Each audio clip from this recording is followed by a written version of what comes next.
More than 750 advertisers are boycotting Facebook, asking for better policing of hateful content over President Trump's post. Trump wrote in his post, "When the looting starts, the shooting starts," a phrase used by Miami police chief in 1960s and is widely interpreted as a violent threat against protesters. Mark Zuckerberg responded after he was pressured for not taking action and removing Trump's post. "I've been struggling with how to respond to President's tweets and posts all day. Personally, I have a visceral negative reaction to this kind of divisive and inflammatory rhetoric. But I'm responsible for reacting not just in my personal capacity, but as the leader of the institution committed to free expression." He added, "I disagree strongly with how the President spoke about this, but I believe people should be able to see this for themselves. Because ultimately, accountability for those in position of power can only happen when their speech is scrutinized out in the open," which has caused the Facebook stock to plummet more than 8% in a single day.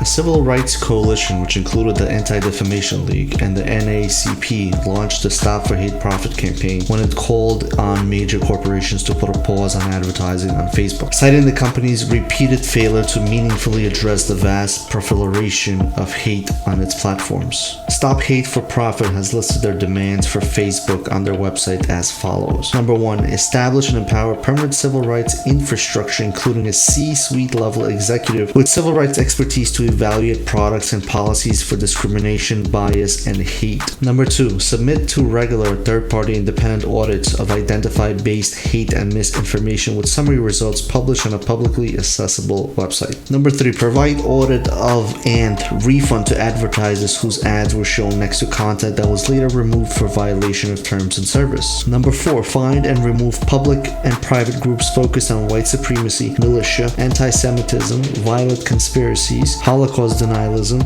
vaccine misinformation, and climate denialism. Number 5 is adopting a common sense changes to their policies that will help stem radicalization and hate on the platform. Number 6 is to stop recommending or otherwise amplifying groups or content from groups associated with hate, misinformation, or conspiracies to users. Number 7 is to create an internal mechanism to automatically flag hateful content in private groups for human review.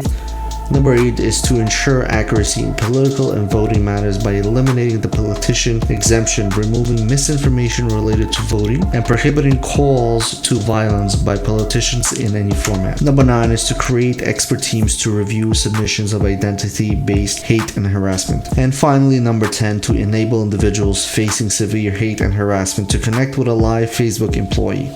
In its outreach to advertisers, Facebook has said it doesn't intend to make decisions based on sales. "We have been consistent that we do not make policy changes tied to revenue pressure," Facebook said in a memo obtained by Bloomberg News. "We set our policies based on principles rather than business interests." Facebook CEO Mark Zuckerberg last week was set to meet with organizers of an advertiser boycott that has been growing by the day over the company's inaction against hate speech across its network of nearly 1.7 billion users. Hate Speech for Profit civil rights organizers said that they remained unconvinced that the social network is taking enough action against hate speech and disinformation after meeting with Mark Zuckerberg and other Facebook executives. CNN Business noted that the data found in overall boycott is likely to have only a limited impact on the company's bottom line, since Facebook's 100 biggest advertisers make up only 6% of its advertising revenue. With more advertisers joining the boycott every day, most of them are only committed to pause for the month of July, although the president of the Stop Hate for Profit said that they will not stop until Facebook makes changes. Unilever, one of the biggest advertisers in the world, which is the company behind brands such as Dove, Lipton, and Hellmann's, said it's pulling advertisers from Facebook and Twitter in the US for the rest of the year as it joins the boycott. As Unilever attempts to fight hate speech for profit, Pathmatics, an advertiser database, has reported that multiple brands of Unilever were spotted advertise their products on illegal torrent websites. Facebook stock has recovered the initial dip from the advertiser boycott, but now it has reached the all-time high while the boycott continues. With more companies joining the boycott every day, Mark Zuckerberg shows no sign of backing down.